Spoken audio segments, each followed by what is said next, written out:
నారా చంద్రబాబు నాయుడు గారు అనంతపురం జిల్లా పర్యటనకి ఉరవకొండకు వచ్చారు. ఉరవకొండలో ఆయన హంద్రీనీవా కాలువని దాని పనుల్ని సమీక్షించాలనొచ్చు, పర్యవేక్షించాలనొచ్చు, మొత్తం చూశారు. అట్లాగే ఛాయాపురంలో అనుకుంటాను మీటింగ్ పెట్టుకొని ప్రజా దర్బార్ అని ప్రజా వేదిక ఆ పేరు మీద చాలా మాటలు మాట్లాడారు. నేను బాబు గారికి ఒకటే చెప్పాలనుకుంటున్నా, ఎన్నిసార్లు అనంతపురం జిల్లా ప్రజానీకాన్ని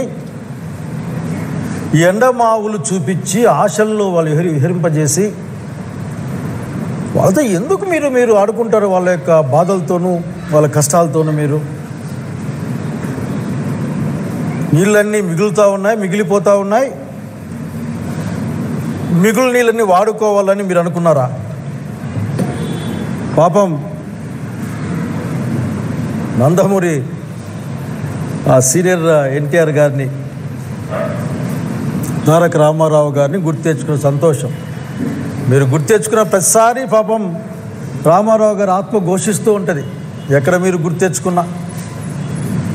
ఎందుకంటే మీరు చేసిన ఘనకార్యం ఏదో అతని ఆత్మకు తెలుసు, ప్రజలకు తెలుసు. కానీ మీరు చేసింది హంద్రీనీవాలో కూడా ఎన్టీఆర్ గారి యొక్క ఆత్మకు అశాంతినే మిగిల్చారు. సాగునీటి ప్రాజెక్టుగా మొదలైన హంద్రీనీవాను కేవలం తాగునీటి ప్రాజెక్టుగా మార్చిన గొప్ప ఘనత మీద విషయాన్ని మీకు గుర్తు చేస్తూ ఉన్నా. ఒకే ప్రాజెక్టుకు 2 సార్లు ఎన్నికలు 96లో ఒకసారి అనుకుంటా సబ్జెక్టు కరెక్షన్, మళ్ళా 2004 ఎన్నికల ముందు ఒక్కసారి. ఒకే పథకానికి 2 నియోజకవర్గాల్లో 2 ప్రాంతాల్లో శిలాఫలకం వేసిన అత్యంత గొప్ప చరిత్రలో మీరున్న విషయాన్ని గుర్తు చేస్తూ ఉన్నాను. 5 టీఎంసీల తాగునీళ్ళకి కుదించారు మీరు. ఈరోజు మీరు ఏ విధంగా అసలుగా హంద్రీనీవా నాదే అని చెప్పుకుంటున్నారో మాకు అర్థం కావడంలే. రాజశేఖర్ రెడ్డి గారి యొక్క ఆలోచన, ఆ పని పూర్తి చేసే ఆలోచన, తదనంతరం ఆ రాజశేఖర రెడ్డి గారి అనుచరులుగా ఉన్నవాళ్ళు, వారి భావజాలంలో ఉన్నవాళ్ళు కర్నూలు నుంచి మాల్యాల నుంచి జీడిపల్లి వరకు 40 టీఎంసీలు దాదాపు పైగా ఎంత వీలైతే అని తీసుకొచ్చిన ఉద్దేశంతో నీళ్ళు నడిపించుకొని తీసుకొని వచ్చాము ఇక్కడికి. మీకు గుర్తు లేకపోతే నేను చేయగలిగింది ఏమీ లేదు. ఎందుకంటే మీరు చాలా కన్వీనియంట్గా మర్చిపోతారు. రామారావు గారిని మర్చిపోతారు, రావు గారు చేసే అన్యాయం మర్చిపోతారు, 2 శిలాఫలకాలు మర్చిపోతారు. కానీ గుర్తు చేస్తూ ఉన్నాం, ఈరోజు జీడిపల్లికి నీళ్లు వచ్చినా కుప్పం దంకా తీసుకుపోతామని మీరు చెబుతున్నా అది ఆనాటి రాజశేఖర రెడ్డి ఆయన యొక్క పరివారం సాధించిన ఒక ఘనత తప్ప ఇంకోటి కాదు. అంతకుముందు ఈ జిల్లాకు మీరు ఒక్క చెంబు నీళ్లు కూడా తీసుకొని రాలే.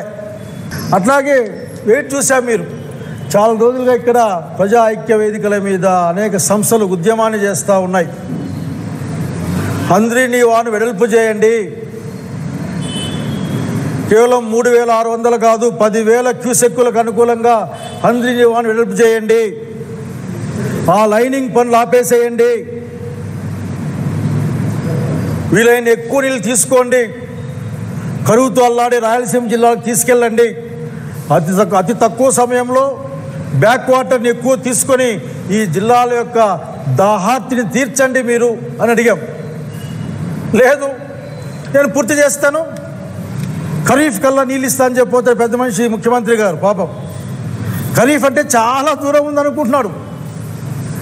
ఖరీఫ్ అంటే నెల తర్వాతనే జూన్లోంచి మొదలవుతుంది ఖరీఫ్.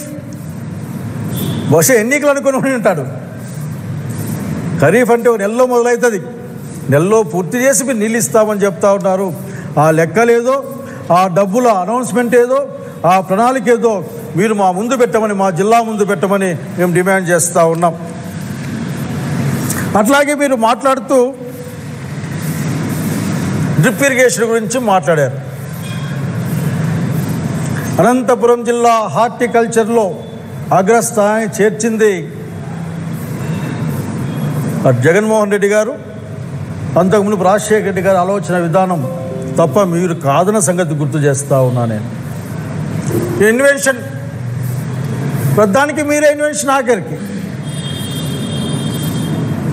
హైదరాబాద్ సిటీ కట్టిన కులీ కుతుబ్ షా ఎక్కడికి పోయాడో కానీ అసలు నేనే కట్టా నేనే నిర్మించానని చెప్పుకునే ఒక అనేక విషయాలు వింటూ ఉంటాం. దాంట్లో భాగం అయ్యా ఈ జిల్లా రైతాంగం డ్రిప్ స్ప్రింక్లర్ల యొక్క నీటి పారుదల పద్ధతుల్లో ఒక విప్లవాన్ని సాధించింది. కానీ మీ దగ్గర నుంచి తగిన ప్రోత్సాహం లేదు.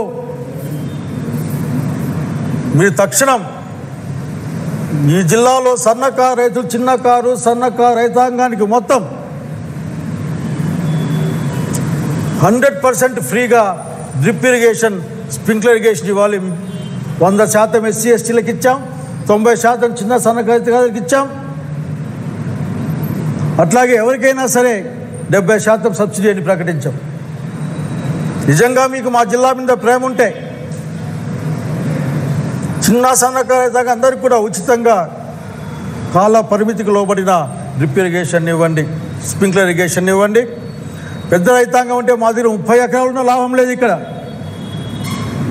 వాళ్ళకి 90% సబ్సిడీతో ఇవ్వమని చెప్తా ఉన్నాం. మీరు ఇంకా ఆలోచన మర్చిపోయారు చంద్రబాబు నాయుడు గారు. అదేంటంటే ఈ వ్యవసాయంలో బహుశా మీకు వ్యవసాయం తెలియదు, ఎందుకంటే వ్యవసాయం పట్ల మీకు తక్కువ దృష్టి ఎప్పుడూ ఉంటుంది. వ్యవసాయం దండుగా అనే భావంతో చాలాసార్లు మాట్లాడారు మీరు. మీ పరిపాలనలో, మీ యొక్క పాలనలో 2 కోట్ల మంది పైగా దాదాపు వ్యవసాయాన్ని వదిలేసిన లెక్క ఉంది మా దగ్గర, అంటే ప్రపంచం ముందర. మీరు ఆ రోజున ప్లాస్టిక్ పైపులు 300 రూపాయలకు వచ్చేది, ఈ రోజున 1800 రూపాయలు ఉన్నాయి. కనుక అనంతపురం జిల్లా రైతుకు అన్నింటినీ 90% సబ్సిడీ ఇచ్చే విధంగా ప్రయత్నం చేయాలి. చిన్న రైతులకి ఉచితంగా ఇమ్మని మేము డిమాండ్ చేస్తూ ఉన్నాం. ఇంకెంతో కాలం లేదు ఆఖరికి. హంద్రీనీవ సుజల స్రవంతి అనంతపురం జిల్లా కళ్ళ పంటది ఆఖరికి.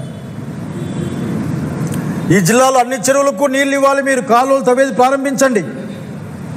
కేవలం కిందికి నీళ్ళు బరబరా తీసుకెళ్ళడానికి లైనింగ్తో కూడిన ఆ ట్రిమ్మింగ్ కాదు, ట్రిమ్ చేస్తారే అట్లా ట్రిమ్మింగ్ కాదు, దాని వైశాల్యాన్ని పెంచమని అడుగుతున్నాం, డిమాండ్ చేస్తూ ఉన్నాం. చంద్రబాబు నాయుడు గారిని చూస్తే నాకు ఎప్పుడు ఒక ఆశ్చర్యము, బాధ, ఒక్కోసారి అర్థం కాదు చంద్రబాబు నాయుడు గారు. ఈ రాష్ట్రం, ఈ దేశం యావత్తు ఈ రోజున పెహల్గాం సంఘటన తర్వాత ఒక విధమైన ఉద్రేకంలోనూ, ఒక బాధలోనూ, కోల్పోయిన ప్రాణాల పట్లగా అనుబంధంతో ఈ రోజున అన్ని ప్రయత్నాలు చేస్తూ ఉన్నారు భారత ప్రభుత్వంతో తప్ప. ఇది ప్రతి ఒక్కరు మాట మాట్లాడతారు. ఎట్లా సన్నిద్ధంగా ఉండాలి, ఎట్లా మ్యాక్డ్రిల్ చేసుకోవాలి, ఏ విధంగా మనం ఆఫీసర్లను పెట్టుకోవాలి, దాని ప్రణాళిక ఏంది. చంద్రబాబు నాయుడు గారు ఈ టైంలో మీరు ఎప్పుడన్నా దీనిపైన సీరియస్గా మాట్లాడారా అడుగుతూ ఉన్నాం మేము ఆఖరి.